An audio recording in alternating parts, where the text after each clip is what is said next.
அனைவருக்கும் வணக்கம். நான் காயத்ரி கிருஷ்ணன். இன்றைக்கி நம்ம ரொம்பவே ஹெல்த்தியாக அட் த சேம் டைம் ரொம்ப டேஸ்டியான ரெசிபி தான் நம்ம இன்றைக்கி பார்க்க போகிறோம்.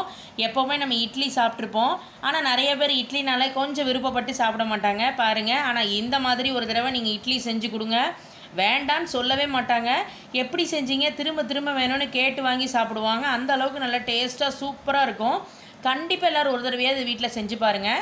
நான் ஸ்டெப் பை ஸ்டெப்பாக வீடியோவில் டீட்டெயிலாக சொல்லியிருக்கேன். வாங்க இந்த ரெசிபி எப்படி செய்கிறது நம்ம வீடியோக்குள்ளே போய் பார்க்கலாம் ஃப்ரெண்ட்ஸ். ஃபஸ்ட்டு நம்ம ஊற போட வேண்டியதெல்லாம் ஊற போட்டுக்கலாம். அதுக்கு வந்து ஒரு பாத்திரத்தில் நான் வந்து இன்றைக்கி 2 கப் புழுங்கரிசி சேர்த்துக்கிறேன். எல்லாமே ஒரே கப்லேயே மெஷர் பண்ணிக்கோங்க. 2 கப் புழுங்கரிசி. அரிசியை வந்து தனி பாத்திரத்தில் இருக்கட்டும். இங்கே வந்து பாருங்கள், இன்னொரு பாத்திரம் எடுத்து வச்சாச்சு. அதில் மெஷர் பண்ண அதே கப்லேயே வந்து 1 கப் உளுத்தம்பருப்பு. இங்கே இன்னொரு பாத்திரத்தில் வந்து 1/2 கப் துவரம்பருப்பு, அதே கப்லேயே வந்து 1/2 கப் கடலைப்பருப்பு. இப்போ ரேஷியோ பார்த்திங்க அப்படின்னா 2 கப் புழுங்கரிசி, அதுக்கு வந்து 1 கப் உளுத்தம்பருப்பும் 1/2 கப் துவரம்பருப்பு, 1/2 கப் கடலைப்பருப்பு, இதுதான் ரேஷியோ. இப்போ இது மூணையுமே வந்து நம்ம நல்லா வாஷ் பண்ணி எடுத்துக்கலாம். இப்போ இது எல்லாத்தையும் நல்லா வாஷ் பண்ணிவிட்டு இது எல்லாமே மூழ்கிற அளவுக்கு நம்ம வந்து தண்ணி சேர்த்தாச்சு. இது எல்லாமே சேர்ந்து ஒரு 4 மணி நேரம் நல்லா ஊறணும். அப்படியே மூடி வச்சிடலாம். 4 ஹவர்ஸ்க்கு அப்புறம் பார்க்கலாம். இப்போ கரெக்டாக ஒரு 4 மணி நேரம் இருக்குது பாருங்கள். அரிசி, கடலைப்பருப்பு, துவரம்பருப்பு எல்லாமே எப்படி ஊறியிருக்கு பாருங்கள், நல்லா ஊறி வந்திருக்கு. அதே மாதிரி உளுத்தம்பருப்பும் வந்து நல்லா ஊறியிருக்கு. இப்போ வந்து நம்ம ஃபஸ்ட்டு எல்லாமே நம்ம தனித்தனியாக தான் அரைச்செடுக்கணும். ஃபஸ்ட்டு வந்து நம்ம உளுத்தம்பருப்பு அரைச்சிக்கலாம். ஃபஸ்ட்டு மிக்ஸி ஜாரில் நம்ம உளுத்தம்பருப்பு எல்லாத்தையும் ஆட் பண்ணிடலாம். ஃபஸ்ட்டு தண்ணி எல்லாத்தையும் வடிச்சிட்டு உளுத்தம்பருப்பை மட்டும் சேர்த்துக்கோங்க. அதுக்கப்புறமா தண்ணியை கொஞ்சமாக விட்டு நம்ம உளுத்தம்பருப்பை நல்லா அரைச்சி எடுத்துக்கலாம். எப்படி நம்ம இட்லிக்கு உளுத்தம்பருப்பு நல்லா அரைப்போமோ அதே மாதிரி நம்ம இதை அரைச்சி எடுத்துக்கலாம். பாருங்கள், நம்ம உளுத்தம்பருப்பை வந்து அரைச்சி எடுத்தாச்சு. இந்த அளவுக்கு நல்ல கெட்டியாக நல்லா இந்த மாதிரி ஃப்ளஃபியாக அரைச்சி எடுத்துக்கலாம். இப்போ இதை வந்து இங்கே ஒரு பாத்திரம் வச்சுருக்கோம், நம்ம அதில் வந்து ஆட் பண்ணிடலாம். எல்லாமே இந்த மாதிரி தனித்தனியாக அரைச்சி தான் நம்ம வந்து சேர்க்கணும். ஏன்னா ஒவ்வொன்றுமே ஒவ்வொரு பதத்தில் அரைக்கணும். அதனால் ஃபஸ்ட்டு வந்து இந்த உளுத்தம்பருப்பை மட்டும் அரைச்சி நம்ம இந்த பாத்திரத்தில் ஆட் பண்ணியாச்சு. அடுத்தது நம்ம அதே மிக்ஸி ஜார்லேயே பருப்பை வந்து ஆட் பண்ணிக்கலாம். துவரம்பருப்பு, கடலைப்பருப்பு ரெண்டுமே நல்லா ஊறி இருக்குது. அதை வந்து நம்ம இப்போ உள்ளே சேர்த்துக்கலாம். அதே மாதிரி ஃபஸ்ட்டு வந்து பருப்பெல்லாம் சேர்த்துட்டு தேவைப்பட்ட போது கொஞ்சமாக மட்டும் தண்ணி ஆட் பண்ணி இதை வந்து நம்ம லைட் கொரகொரப்பாக வந்து நம்ம அரைச்செடுக்கணும். உளுத்தம்பருப்பு அளவுக்கு அரைக்கக்கூடாது, கொஞ்சம் கொரகொரப்பாக நம்ம இதை வந்து அரைச்செடுத்துக்கலாம். பாருங்கள், இந்த அளவுக்கு கொரகொரப்பாக நம்ம வந்து அரைச்செடுத்துக்கலாம். இப்போ அந்த மாவையும் இந்த உளுத்தம்பருப்பு மாவு மேலேயே நம்ம சேர்த்துடலாம். அதே மாதிரி ஊறின அரிசியும் நம்ம சேர்த்தாச்சு. இப்போ இதை வந்து நம்ம எப்படி இட்லிக்கு அரைப்போமோ அதே மாதிரி சின்ன ரவை பதத்துக்கு நம்ம வந்து இதை அரைச்சி எடுத்துக்கலாம். அரிசியும் வந்து நம்ம அரைச்சாச்சு. இப்போ அந்த மாவையும் பாருங்கள், இது மேலே அப்படியே ஆட் பண்ணிடலாம். எவ்வளோ உப்பு தேவையோ நம்ம அதையும் வந்து சேர்த்துக்கலாம். அவ்வளோதான். இப்போ இது எல்லாத்தையும் சேர்த்துட்டு நம்ம வந்து நல்லா கலக்கணும். எல்லாமே நல்லா சேர்ந்து வர மாதிரி கலந்து விட்டுக்கோங்க. ஏன்னா மூணையுமே நம்ம தனித்தனியாக அரைச்சி இதில் ஆட் பண்ணியிருக்கோம். அதனால் எல்லாமே நல்லா சேர்ந்து வரணும். நல்லா மிக்ஸ் பண்ணி விட்டுக்கலாம் ஒன்றாகிற மாதிரி. எல்லாத்தையும் சேர்த்து நம்ம வந்து நல்லா கலந்தாச்சு. இப்போ இதை வந்து மூடி வச்சிடலாம். இது வந்து ஒரு 8 மணி நேரம் இந்த மாவு நல்லா புளிக்கணும், இருக்கட்டும். இப்போ கரெக்டாக ஒரு 8 மணி நேரம் இருக்குது. நம்ம ஓப்பன் பண்ணி பார்க்கலாம். பாருங்கள், மாவு வந்து மேலே எவ்வளோ அழகாக பொங்கி வந்திருக்கு பாருங்கள். அப்படியே புளிச்சு பொங்கி வந்திருக்கு பாருங்கள். மேலே எடுத்தால் பாருங்கள் எந்த அளவுக்கு நல்லா பொங்கியிருக்கு பாருங்கள். அப்படியே நம்ம அதை கலந்து விட்டுக்கலாம். எல்லாமே நல்லா ஒன்றா சேர்ந்து நல்லா மிக்ஸ் பண்ணி விட்டுக்கோங்க. நல்லா கலந்துக்கலாம். இப்போ நம்மளோட மாவு வந்து ரெடியாக இருக்குது. இப்போ அதுக்கு ஒரு சின்ன தாளிப்பு மட்டும் கொடுத்துடலாம். பாருங்கள், கடாயில் வந்து 2 ஸ்பூன் எண்ணெய் விட்டுருக்கோம். எண்ணெய் வந்து நல்லா ஹீட் ஆனதும் ஃபஸ்ட்டு வந்து நம்ம கடுகு சேர்த்துக்கலாம். கடுகு வந்து நல்லா வெடிக்க ஆரம்பித்ததும் இதில் உளுத்தம்பருப்பு, கடலைப்பருப்பு சேர்த்துக்கலாம். கொஞ்சமாக வந்து ஜீரகம், பெருங்காயம் எல்லாமே சேர்த்துக்கோங்க. ஏன்னா நம்ம இதில் பருப்பு சேர்த்து இந்த ரெசிபி பண்ணுறோம். அதனால் இந்த மாதிரி ஐட்டம்ஸ் எல்லாமே நம்ம வந்து ஆட் பண்ணிக்கலாம். ரொம்ப ரொம்ப நல்லது. இப்போ இதில் 2 வரமிளகாய் கிள்ளி வச்சுருக்கோம், அதையும் வந்து உள்ளே சேர்த்துக்கலாம். நான் சொன்ன மாதிரி இப்போ இதில் கொஞ்சம் பெருங்காயத்தையும் நம்ம வந்து ஆட் பண்ணிடலாம்.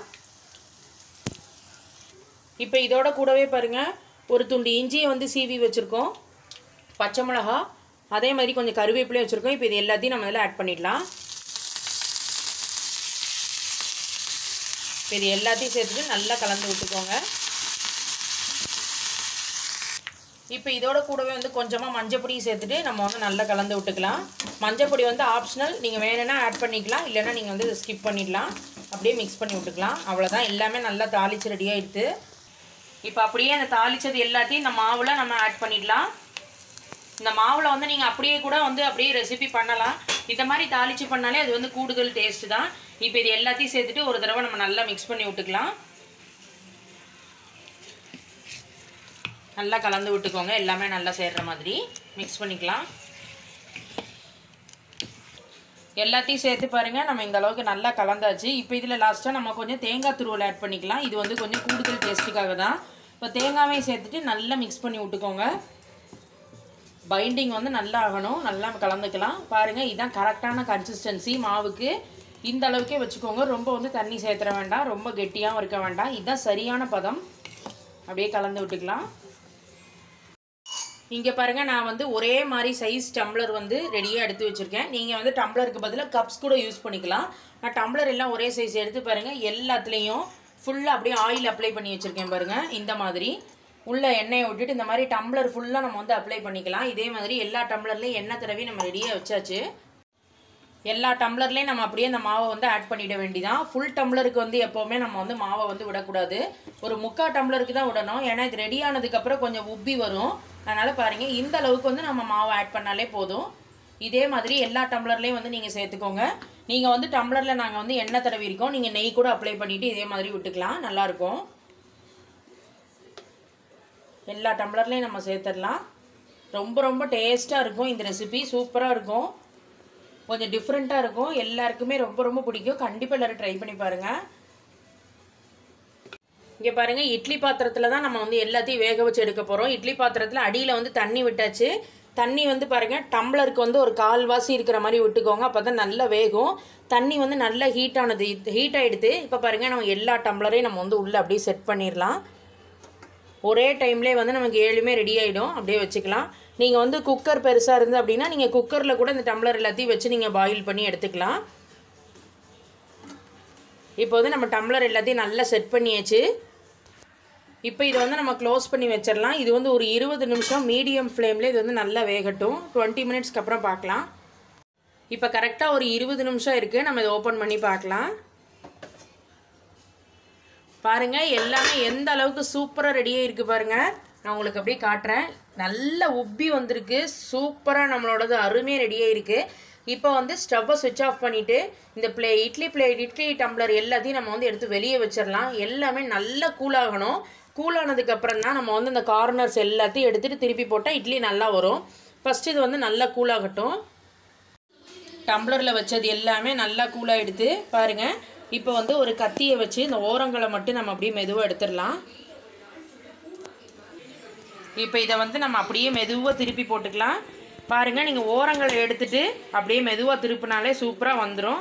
அப்படியே மெதுவாக எடுத்துடலாம். பாருங்கள், எவ்வளோ சூப்பராக வந்திருக்கு பாருங்கள். ஆல்ரெடி நம்ம ஒன்று எடுத்திருந்தோம், அதுவும் வந்து ரொம்பவே அருமையாக வந்திருக்கு. அந்த டெக்ஸ்டர்லாம் பாருங்கள் எவ்வளோ சூப்பராக வந்திருக்கு அப்படின்னு.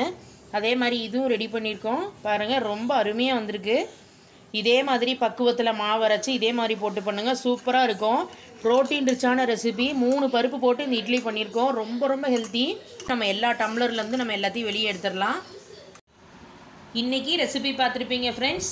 3 பருப்பில் நம்ம சூப்பரான இட்லி வந்து பண்ணியிருக்கோம். பாருங்கள் எந்த அளவுக்கு நல்லா சூப்பராக வந்திருக்கு அப்படின்னு.